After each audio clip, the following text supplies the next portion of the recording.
अस्सलाम वालेकुम students, welcome to unique star academy. Students, आज हम स्टार्ट करने जा रहे हैं 9th क्लास की फ़िज़िक्स, और जिसमें हमारा आज का जो स्टार्टिंग टॉपिक है वो होगा चैप्टर नंबर 1। लेकिन उससे पहले हम ये समझेंगे कि फ़िज़िक्स असल में है क्या। सो आज का हमारा टॉपिक होगा what is physics.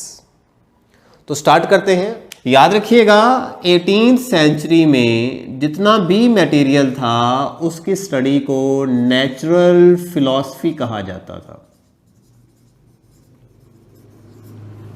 The study of material was called natural philosophy. अब मटेरियल से क्या मुराद है? मटेरियल से मुराद मैटर से बनी हुई चीज़ें हैं, उनको हम मटेरियल्स कहते हैं। एंड आई होप सो आप जानते ही हैं कि बेसिकली मैटर क्या होता है। चलिए मैं आपको थोड़ा सा रिवाइज करवा देता हूँ। मैटर असल में हर उस चीज़ को कहते हैं जिसका कुछ ना कुछ मैस हो और वो कुछ ना कुछ जगह ऑक्यूपाई करे। तो अब अगर आप थोड़ा सा गौर करें, अपने इर्द गिर्द देखें, तो आपको हर एक चीज़ मैटर से बनी ही नज़र आती है, क्योंकि हर एक चीज़ का मैस भी है और वो कुछ ना कुछ स्पेस भी ऑक्यूपाई करती है। तो इस मैटर से बनी जितनी भी चीज़ें हैं, इनका जो स्टडी है या इनका जो नॉलेज है, that was called natural philosophy. 18th century तक इसको हम नाम क्या देते थे? नेचुरल फिलॉसफी का नाम देते हैं।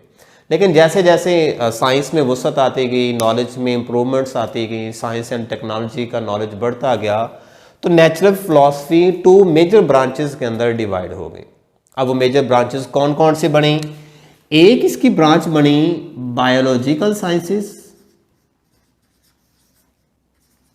बायोलॉजिकल साइंसेस, और सेकंड इसकी जो ब्रांच बनती है that is physical sciences,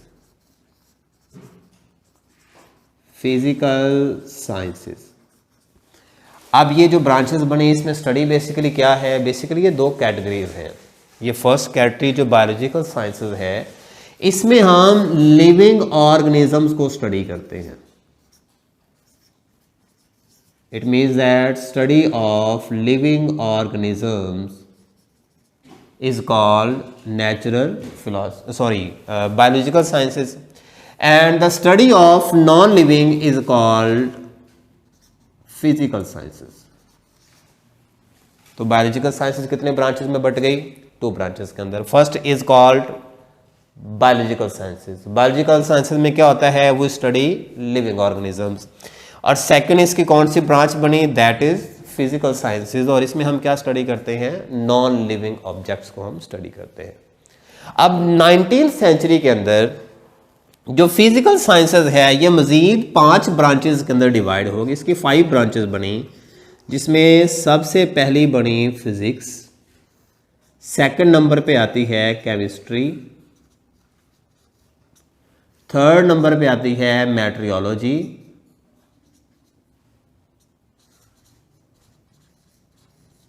fourth number पे जो बनती है दैट इज एस्ट्रोनॉमी,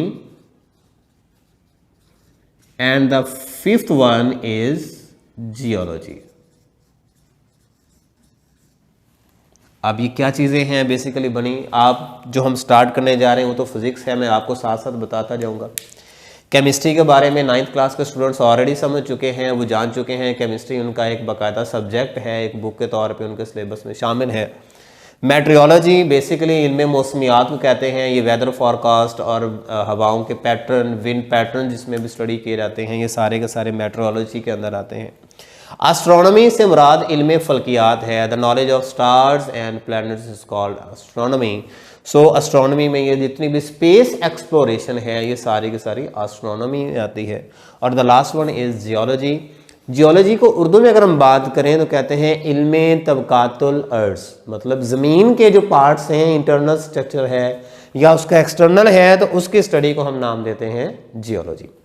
अब इन 5 में से the most fundamental and the important branch is physics.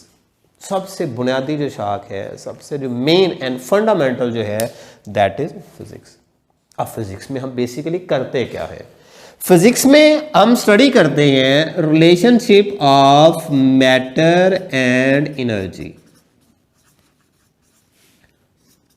Physics में मैटर एंड एनर्जी का रिलेशनशिप स्टडी किया जाता है। इनके आपस में इंटरेक्शंस क्या हैं वो स्टडी किए जाते हैं कैसे मैटर से एनर्जी प्रोड्यूस करवाई जा सकती है, तो ये तमाम चीज़ें हम स्टडी करते हैं किसके अंदर, फिजिक्स के अंदर। अब अगर हम फिजिक्स की इंपॉर्टेंस की बात करें तो शायद ही हमारी लाइफ का कोई पहलू हो जिसमें फिजिक्स का अमल दखल ना हो। आप कोई चीज़ उठा के देख लें, imagine about the pulley that is use to lift heavy weight. आप पुली को जहन में लाएं, हैवी वेट उठाने के लिए इस्तेमाल करते हैं उसे। That works on the principle of physics, basically वो फिजिक्स के प्रिंसिपल्स को फॉलो करती है। इसके अलावा अगर आप देखें, हमारा आपस में इस वक्त जो मीडियम ऑफ कम्युनिकेशन है दैट इज़ मोबाइल फ़ोन। अब अगर आप मोबाइल फ़ोन की बात करें तो basically this is due to the physics की वजह से ये इन्वेंट हुआ। तो आप अगर नोट करें कि कितना इसने काम को आसान कर दिया, आप हैंड में इसको कैरी कर सकते हैं, आप यहाँ पे बैठे हुए पूरी दुनिया का नॉलेज इससे गेन कर सकते हैं। आप चेक कर सकते हैं कि इस वक्त अमेरिका के अंदर क्या चल रहा है और USA means unique star academy में क्या चल रहा है वो आपके सामने चल रहा है, आप देख रहे हैं, हम लेक्चर दे रहे हैं, ठीक है। इसके अलावा अगर आप देखें इलेक्ट्रिकल अप्लायंसेस की बात करें तो इलेक्ट्रिकल अप्लायंसेस भी बेसिकली फिजिक्स के प्रिंसिपल्स को ही फॉलो करती हैं। तो आज इलेक्ट्रिसिटी ने कितना काम आसान कर दिया है। मैं नहीं समझता कि इस वक्त हमारा कोई भी ऐसा काम हो जो इलेक्ट्रिसिटी के बगैर होता हो, हमारी डेली लाइफ के अंदर उसका रोल ना हो। There are lot of examples in which we are using electricity. अब इलेक्ट्रिसिटी बेसिकली फिजिक्स के प्रिंसिपल्स को फॉलो करने से बेसिकली प्रोड्यूस करवाई जाती है। इसके अलावा अगर आप देखें मीन्स ऑफ ट्रांसपोर्टेशन की अगर हम बात करें तो आपको पता है मीन्स ऑफ ट्रांसपोर्टेशन में सबसे पहली जो चीज़ इन्वेंशन थी वो पहिया था, व्हील था। इस व्हील की इन्वेंशन ने ट्रांसपोर्ट को बड़ा आसान कर दिया। तो बेसिकली फिजिक्स के रूल्स को फॉलो करती है। आप फिजिक्स के रूल्स को कैसे फॉलो करती हैं, आप कार की एग्जांपल ले लें, that works on the principle of mechanics and mechanics is the branch of physics. It means that car अगर मूव करती है तो वो फिजिक्स के रूल्स को फॉलो करते हुए मूव करती है। आप अपने घरों में फ्रिज वगैरह यूज़ करते होंगे, एसीज वगैरह यूज़ करते होंगे, ये बेसिकली थर्मोडायनामिक्स के रूल्स पे काम करते हैं। एंड थर्मोडायनामिक्स क्या है, that is also a branch of physics. इसका मतलब ये हुआ कि हमारी लाइफ का कोई ऐसा पहलू नज़र नहीं आता जिसमें फिजिक्स का रोल ना हो। So we can say that physics is the most fundamental and important branch of the science. I hope so आपको बात समझ में आ गई होगी। In the last 1 minute I would like to revise all of the topic that we studied in this lecture. कि हमने बात की कि सबसे पहले जो मटेरियल ऑब्जेक्ट्स थे उनकी स्टडी को हम नाम क्या देते थे, नेचुरल फिलॉसफी। ये कब की बात है, इन 18th सेंचुरी में, सॉरी। तो 18th सेंचुरी में हम मटेरियल्स की जो स्टडी है उसको नेचुरल फिलॉसफी का नाम देते हैं। अब इसमें दो चीज़ें आ सकती थी। नेचुरल फिलॉसफी के अंदर लिविंग ऑर्गेनिज्म भी काउंट होते हैं एंड नॉन लिविंग ऑब्जेक्ट्स भी नेचुरल फिलॉसफी में ही काउंट होते हैं। With the passage of time and the advancement in the field of science, natural philosophy was divided into 2 branches. These 2 major branches are biological sciences and second one is physical sciences. अब biological sciences में हम क्या करते हैं, biological sciences में living organisms को study किया जाता है and physical sciences के अंदर non living objects को हम study करते हैं. And in the 19th century, the physical sciences was also divided into 5 major branches. The first one is physics, second one is chemistry, the third one is meteorology, and the fourth one is astronomy, and the last one is geology. और इनके बारे में मैंने आपको already बता दिया कि basically क्या चीज़ें हैं।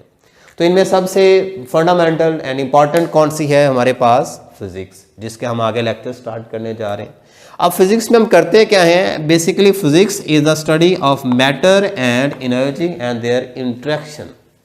Matter, energy and the interaction between matter and energy. तो इस फिजिक्स के अंदर हम इसको स्टडी करते हैं। फिर स्टूडेंट्स हमने इसमें ये स्टडी किया कि फ़िज़िक्स का हमारी लाइफ में बहुत बड़ा रोल है। शायद ही कोई ऐसा लाइफ का एक्सपेक्ट हो जिसमें फ़िज़िक्स का अमल दखल ना हो। हमने बात की कि ट्रांसपोर्टेशन बेसिकली फ़िज़िक्स के रूल्स पे है। इसके अलावा हमने बात की कि electricity is basically produced on the principles of physics में हमने बात की। इसके अलावा हमने मोबाइल फ़ोन की बात की, ये भी बेसिकली फ़िज़िक्स के रूल्स को ही फॉलो करता है। आई होप सो आपको वीडियो अच्छी लगी होगी। अगर आपको वीडियो अच्छी लगी है तो चैनल को लाजमी सब्सक्राइब कीजिएगा। लास्ट पे चैनल की तो फिर प्रमोशन चलती हैं।